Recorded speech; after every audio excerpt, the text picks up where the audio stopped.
নমস্কার প্রত্যেককে মকর সংক্রান্তির শুভেচ্ছা।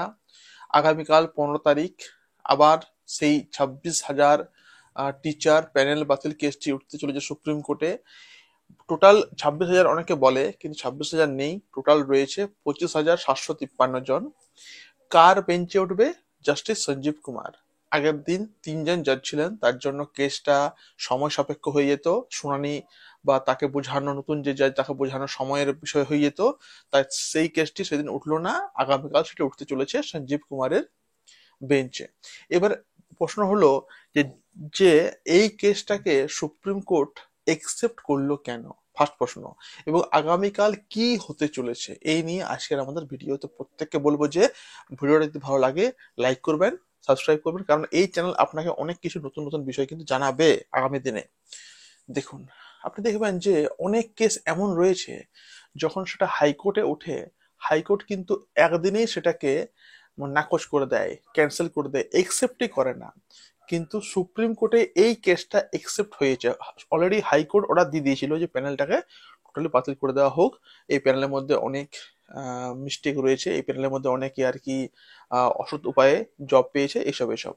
তো এগুলো এবার এটা কি হলো, এটা কিন্তু সুপ্রিম কোর্ট একসেপ্ট করলো, কারণ সুপ্রিম কোর্ট বুঝতে পেরেছে যে এর মধ্যে সবাইকে কিন্তু মানে সবাই মানে গোটা প্যানেলটা কিন্তু বাতিল করা যাবে না। ফার্স্ট কথা, প্যানেলটাকে পুরোপুরি বাতিল করা যাবে না, কারণ অনেকে আছে যারা নিজে, যারা মেরিটোরিয়াস স্টুডেন্ট ছিল, যারা পড়াশোনা করে জব পেয়েছে, ওদের একের জন্য দশকে আমি কিন্তু মানে একজনের জন্য 10জনকে আমি শাস্তি দিতে পারবো না।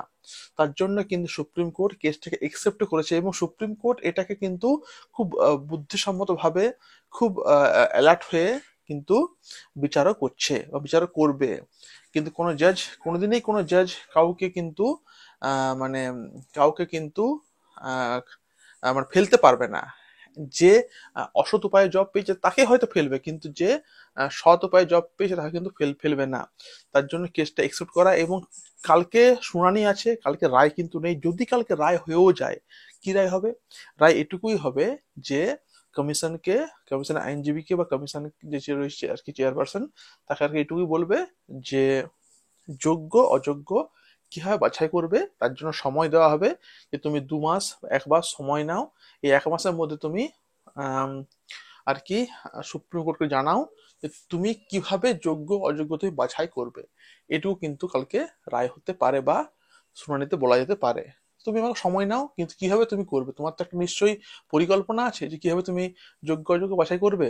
তো তার জন্য অযোগ্য আলাদা করো, যোগ্য আলাদা করো, কারণ অলরেডি বলেইছি যে 92% 9-10 যোগ্য আছে, 8% অযোগ্য। তো এই 8%টাকে তুমি আহ সরিয়ে আর কি দাও। কিভাবে করবে সেটা তোমার বিষয়। এই বিষয়গুলো কিন্তু কালকে আলোচনা হতে পারে। এবং এর মধ্যে একটা বিষয় কি বলুন তো, এই যে বাছাই যে নির্ণয়টা হবে না, যোগ্য যোগ্য বাছাই, এখানের মধ্যে কিন্তু অনেক বিষয় কাজ করবে, সেগুলো আমি নেক্সট ভিডিওতে বলবো আর কি। যে এটা খারাপও দিক আছে, ভালো দিকও আছে। তো অনেক অযোগ্য মানে অনেক যোগ্যরা হয়তো আর কি মরতে পারে, সেই নিয়ে নেক্সট ভিডিও বলবো আর কি। কেমন লাগলো জানাবেন কমেন্ট বক্সে, এবং ভালো লাগলে সাবস্ক্রাইব করুন, লাইক করুন, সঙ্গে থাকুন, শেয়ার করুন বন্ধুদের মধ্যে। Thank you everyone.